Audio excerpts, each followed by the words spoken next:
guru mata pelajaran fisika di SMA Negeri 1 Anyar. Dalam kesempatan ini, saya akan membuat kegiatan pembelajaran mengenai tumbukan, di mana peserta didik akan melakukan percobaan untuk mencari nilai koefisien restitusi dari pantulan bola. Untuk lebih jelasnya kegiatan yang dilakukan oleh peserta didik, kita dapat melihatnya bersama-sama dalam video pembelajaran kali ini. Silahkan menyaksikan.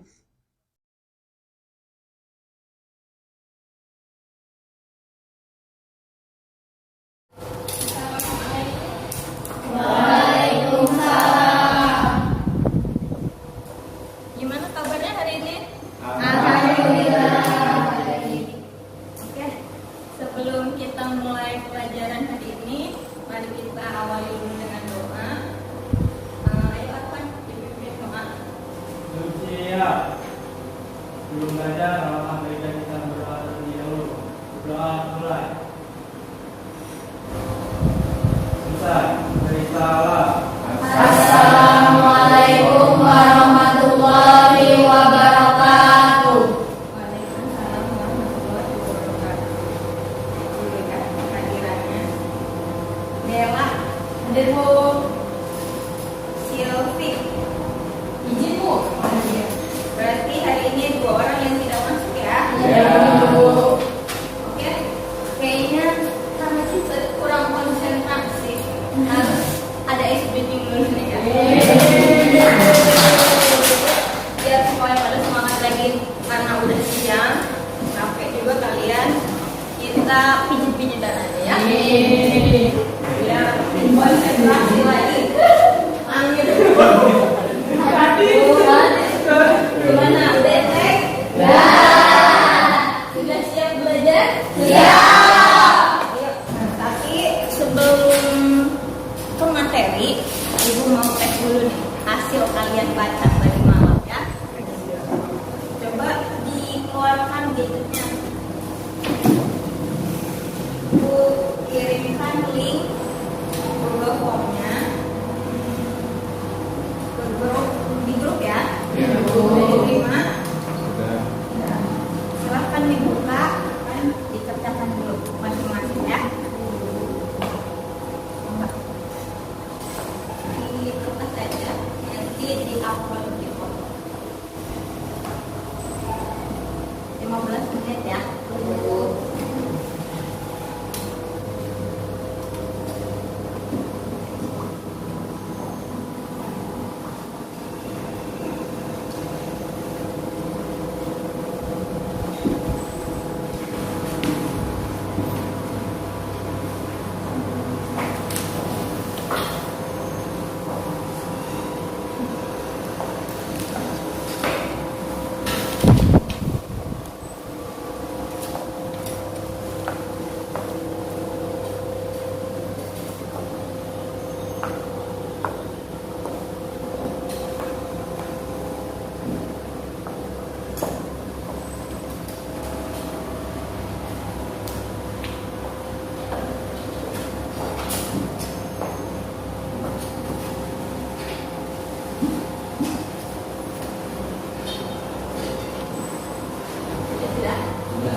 eksekusinya. Yang kedua, melalui percobaan menentukan bola yang tadi, kalian diharapkan nanti mampu mengintegrasikan hukum kekekalan momentum untuk berbagai peristiwa tumbukan. Yang ketiga, nanti kita ada diskusi. Jadi setelah kalian percobaan nanti kita diskusi, ada yang presentasi, silahkan hanya jawab yang belum paham. Ya. Peserta didik nanti mampu menyajikan hasil pengujian penerapan hukum kekekalan momentum, misalnya boleh jatuh bebas perangai secara benar. Terus, buat apa sih kita belajar momentum? Untuk apa? Belajar tumbukan ini, ngapain tumbukan dipelajari? Apa manfaatnya? Kan? Jadi cuma tumbukan doang, nggak ada manfaatnya. Jangan pikir, sebenarnya hampir sebagian besar hasil yang kita pakai di sekarang, kamu tahu atom, elektron, itu sebenarnya dari hasil tumbukan. Sampai sekarang pun partikel yang paling kecil itu yang ditemukan kan terakhir yang partikel Tuhan itu ya, black spot, itu juga dihasilkan dari tumbukan sebenarnya. Jadi elektron diputar-putar pada wilayah lintasan yang luas dengan kecepatan tinggi, ditumbukan. Nanti kalau tumbukan pecah kan? Nah, keluar isinya apa aja. Sekarang sudah punya tertutup lagi, nanti ditumbukan keluarnya apa. Jadi dengan adanya tumbukan, kita bisa tahu di dalam itu ada apa. Manfaatnya satu itu. Kedua, itu kan kalau jadi ilmuwan, kalau saya jadi ilmuwan gimana? Apa manfaatnya buat saya belajar tumbukan? Ini cuma ada jadi ilmuwan doang. Nih, yang cewek-cewek ke dapur, mulut itu tumbukan. Manfaatnya supaya keluar kan sih, supaya halus kan harus ditutup ya kan? Itu juga sebenarnya tumbukan. Jadi jangan salah persepsi. Fisika itu identiknya rumus aja, hitung-hitungan aja. Terus ya yang kayaknya kesannya jadi penelitian aja. Nanti sehari-hari juga ada. Gak kebanyakan tadinya kita kepikiran kamu nunggu itu fisika. Tabrakan mobil itu fisika. Ya, itu manfaatnya. Jadi jangan jangan nggak ada manfaatnya buat saya, malas belajarnya. Semua yang kita pelajari pasti ada manfaatnya.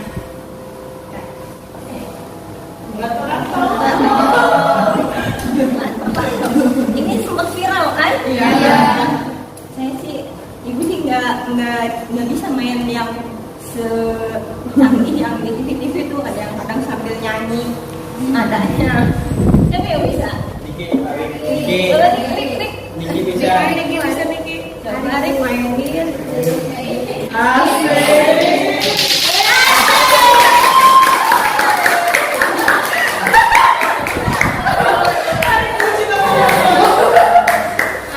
Tadi ini lato-lato bisa kayak begitu karena ada apa? Tumbukan. Oke.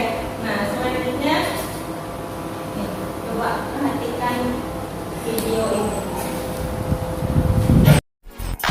Kendaraan yang akan diluncurkan oleh suatu perusahaan otomotif ternama biasanya baru bisa diluncurkan setelah dilakukan uji coba pada kendaraan baru tersebut. Setelah kendaraan menjalani serangkaian uji coba, barulah kendaraan bisa dirilis ke pasaran untuk dijual pada umum. Salah satu uji coba yang dilakukan adalah uji tabrak kendaraan, di mana uji coba ini mungkin terdengar asing bagi yang tidak mengetahuinya, namun uji tabrak ini merupakan syarat wajib bagi suatu pabrikan pembuat kendaraan. Uji tabrak kendaraan apa saja itu? Berikut ini adalah uji tabrak kendaraan di dunia. DEKRA Testing.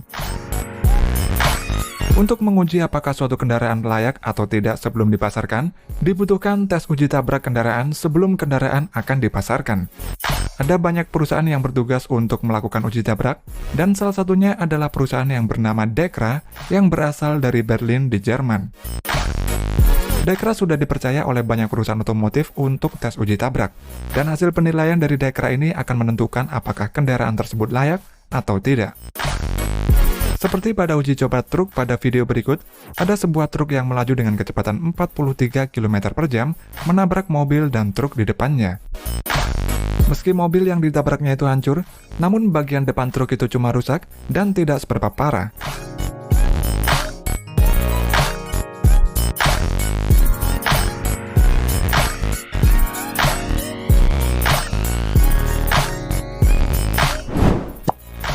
Truk Scania.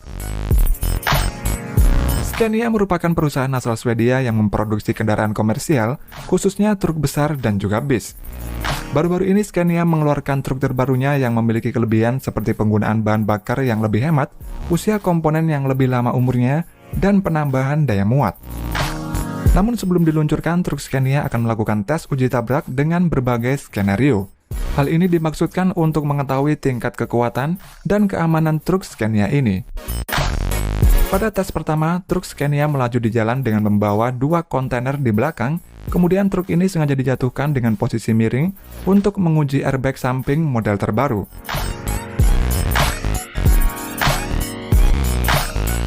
Tes selanjutnya, truk Scania ini akan ditabrakkan ke dinding, lalu ditabrak oleh mobil berkecepatan tinggi dari depan dan samping, dan hasilnya mobil yang menabrak itu malah yang hancur lebur, dan truk Scania ini sendiri hanya mengalami kerusakan ringan. Tes terakhir adalah menabrak pembatas pinggir jalan dengan kecepatan tinggi. Setelah menabrak, nampak truk Scania ini masih bisa berjalan dengan normal. Itu kan tadi ada berbagai macam truk yang ditabrak-tabrakan kan, diuji coba untuk melihat seberapa kuat nih gitu daya truknya. Kalau sekarang kita cobaannya kan nggak mungkin angkat mobil kan, gimana mobilnya gitu. Nah sekarang kita uji cobanya untuk mencari si koefisien tabrakannya, kebolaannya. Nah sekarang silahkan buat kelompok. Ibu sudah membuat kelompoknya. Satu, Radit, Ari, Hesti, sama Niki.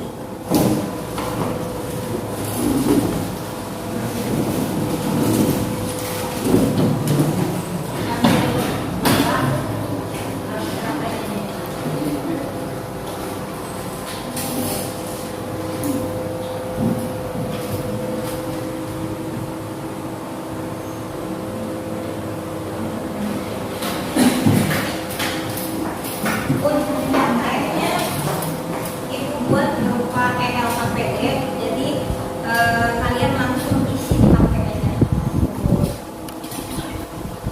Sudah Ibu kirim linknya di grup, silahkan dibuka. Silahkan, di situ ada petunjuknya apa yang harus kalian lakukan, dibaca sambil dikerjakan. Kalau jika ada yang tidak dimengerti, silahkan tanyakan. Tanyakan langsung. Untuk ukur isian bolanya, boleh pakai sisi tembok yang di sini kan ada posisi ya. Kan sebelah sini seperti itu. Di sini tunjukkan.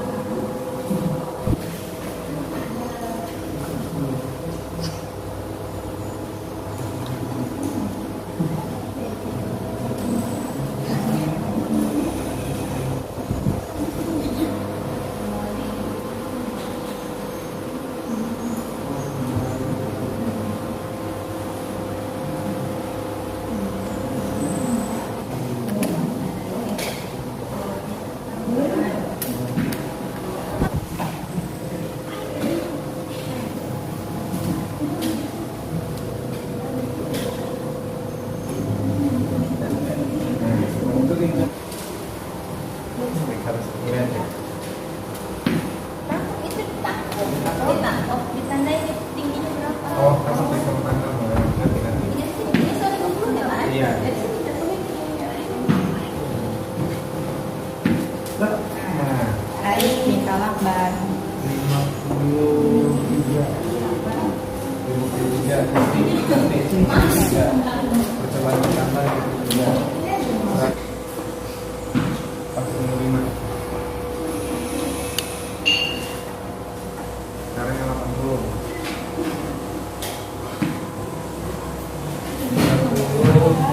36 ya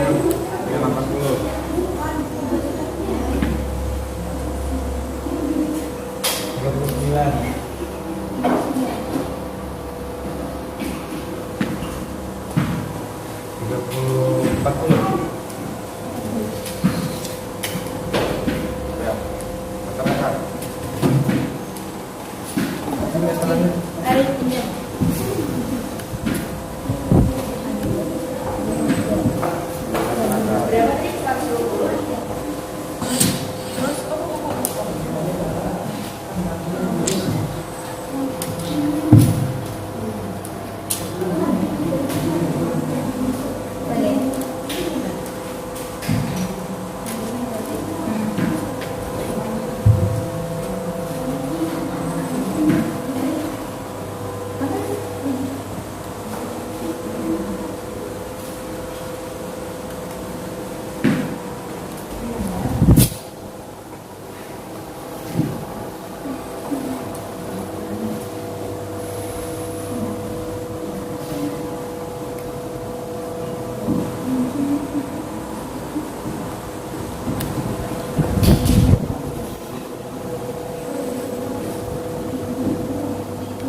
tiga kali ya biar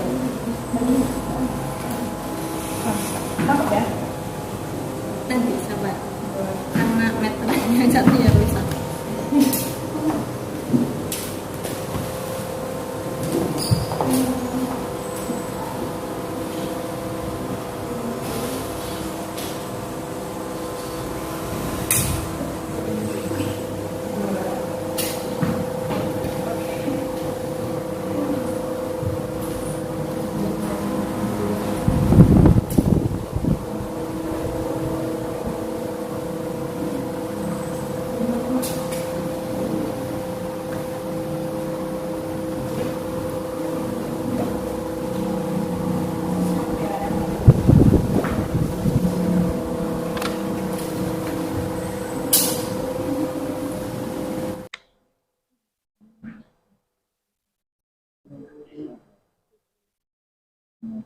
Itu udah rata-rata kan?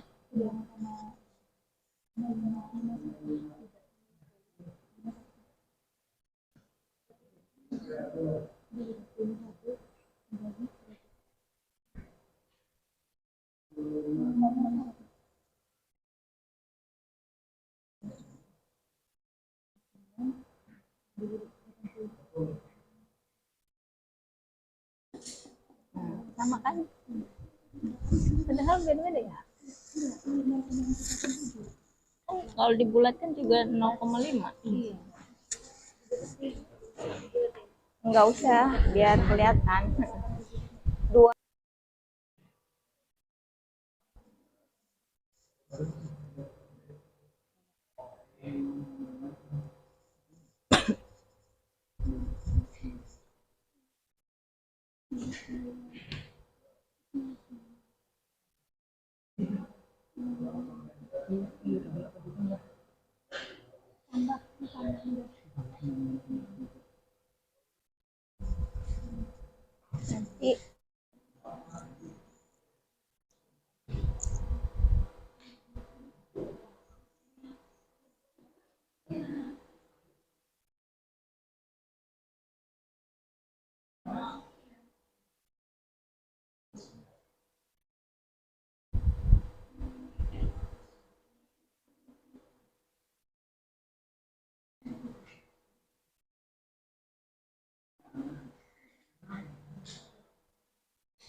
Jika sudah selesai, silahkan klik finish, ada di bawah. Ada kan? Paling bawah ada finish. Terus, oh itu, email to apa ya? Ya, email my answer to my teacher. Emailnya ini. Kalau sudah, kita diskusikan hasil percobaan kalian. Kelompok siapa yang mau mempresentasikan? Kelompok 1. Oke, ayo. Assalamualaikum warahmatullahi wabarakatuh. Jadi kita di sini akan menampilkan hasil diskusi kita pada percobaan memantulkan bola di atas lantai hari ini.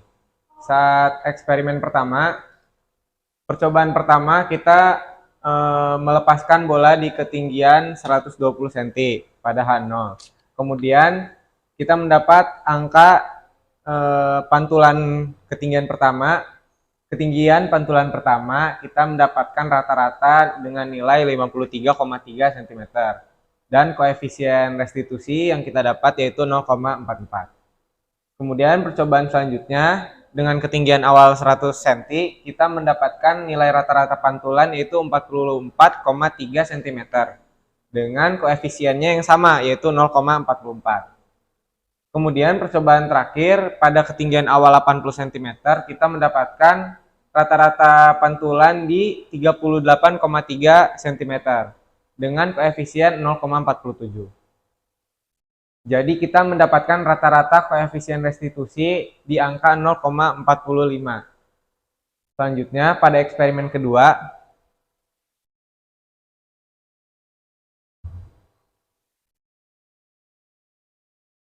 kedua kita menjatuhkan di ketinggian awal 100 cm dan ketinggian pantulan pertama kita mendapatkan di 40 cm.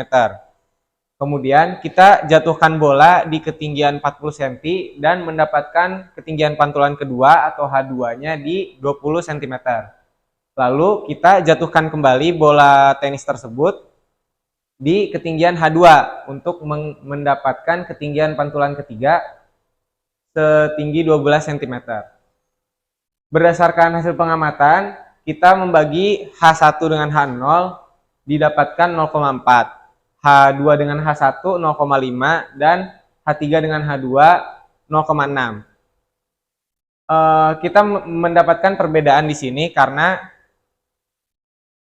ketinggian pantulannya berbeda-beda koefisiennya dengan rata-rata 0,5. Lalu Kesimpulannya, ke bawah lagi. Ya, kesimpulan percobaan kali ini adalah kita dapat menentukan koefisien restitusi yang didapat dari beberapa percobaan, memantulkan bola di atas lantai. Kemudian kita bisa mengetahui bahwa peristiwa memantulkan bola di atas lantai adalah jenis tumbukan lenting sebagian, karena nilai E-nya kurang dari 1 dan E-nya lebih dari 0. Sekian, apakah ada yang ingin ditanyakan? Silahkan Dela. Ya, Assalamualaikum warahmatullahi wabarakatuh. Waalaikumsalam warahmatullahi wabarakatuh. Saya perwakilan dari kelompok 2 ingin bertanya. Jadi di tabel 2 hasil pengamatan percobaan 2 itu kan kalian mendapatkan angka yang istilahnya perbedaannya lumayan besar ya, yaitu 0,1. Betul. Nah, tapi di sini kami mendapatkan perbedaan yang sangat kecil, yaitu antara 0,1 dan 0,2, antara satu dengan yang lainnya. 0,01 dan 0,02. Jadi saya ingin bertanya, apa yang menyebabkan hal itu terjadi? Seperti itu. Terima kasih. Izin menjawab dari kelompok Dela. Tadi berbeda-beda ya, lumayan jauh karena hasil tangkapan bola dari pantulan lantainya itu tidak tepat gitu, agak melenceng dari lintasan. Kita ngambilnya yang sesuai yang kita tangkap aja bolanya dari angka itu. Warahmatullahi wabarakatuh.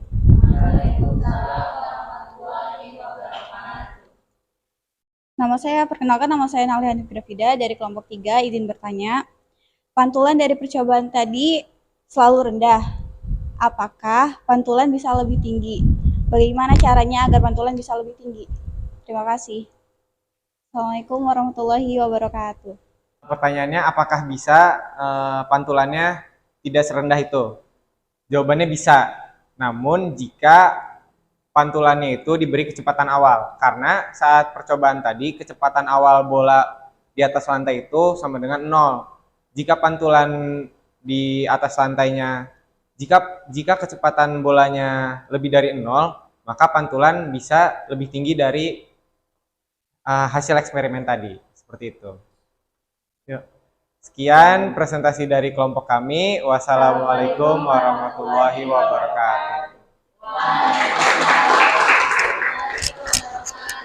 Percobaan dan dari hasil diskusi kalian sudah sedikit gambaran ya tentang pantulan, ada koefisien restitusi gitu. Nah, kalau begitu kesimpulan yang kita dapat dari hari ini apa? Gitu. Ayo, kesimpulannya apa? Jadi kesimpulan pada pertemuan hari ini yaitu pada setiap tumbukan berlaku hukum kekekalan momentum linear asalkan pada sistem tidak bekerja gaya luar. Selanjutnya, energi kinetik akan berubah karena sebagian energi kinetik diubah ke bentuk energi lain, seperti menjadi energi kalor atau energi bunyi. Salah satu parameter untuk menentukan jenis tumbukan yaitu koefisien restitusi. Selanjutnya, koefisien restitusi adalah derajat sentuhan suatu benda akibat tumbukan yang dapat dihitung dengan negatif perbandingan selisih kecepatan benda setelah tumbukan dengan selisih kecepatan benda sebelum tumbukan, sehingga koefisien restitusi dapat dituliskan ke dalam persamaan E sama dengan delta V aksen per delta V. Dan udah.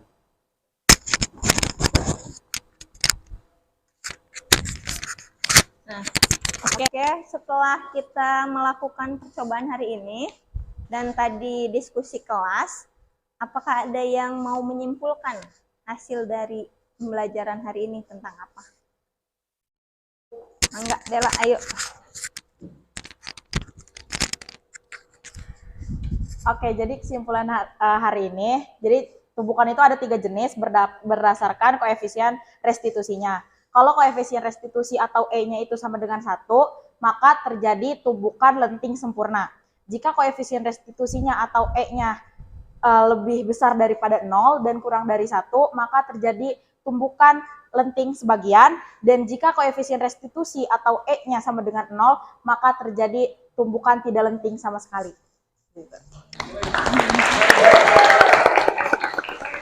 Oke, itu kesimpulan dari kegiatan pembelajaran hari ini ya.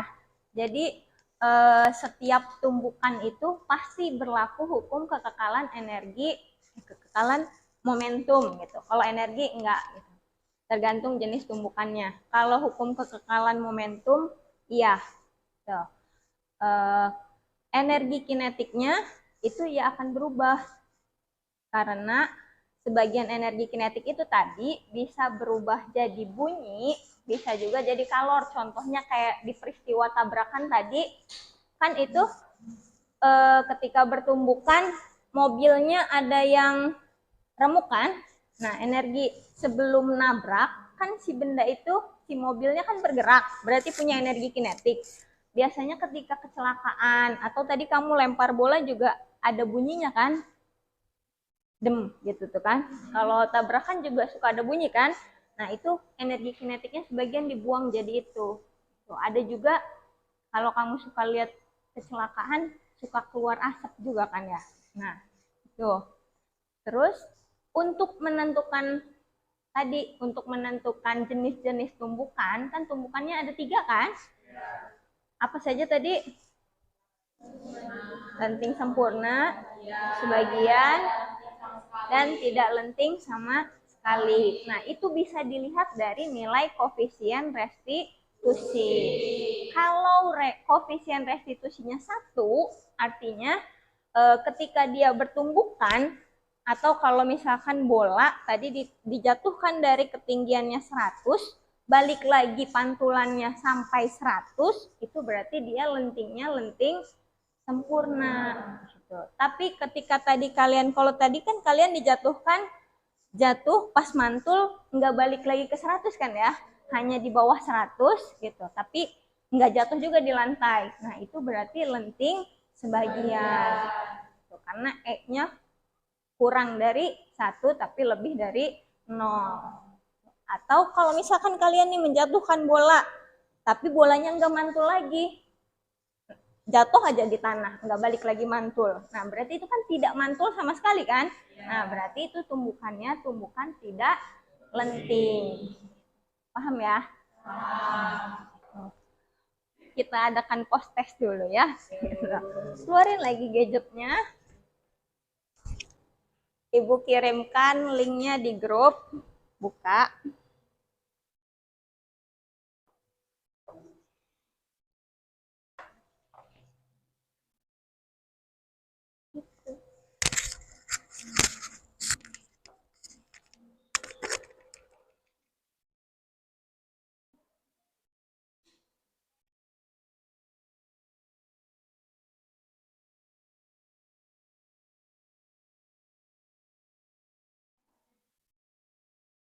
Oke, sudah? Sudah dikirim? Nah, temuan yang akan datang, silahkan kalian nanti materinya baca mengenai gerak harmonik sederhana. Itu materi terakhir sebelum kita PAT ya. Oke.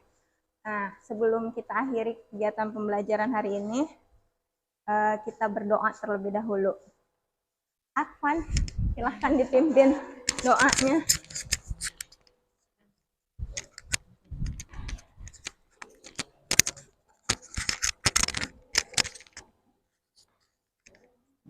Duduk siap. Sebelum pulang, alangkah baiknya kita berdoa terlebih dahulu. Berdoa dalam hati, mulai. Selesai. Beri salam. Assalamualaikum warahmatullahi wabarakatuh.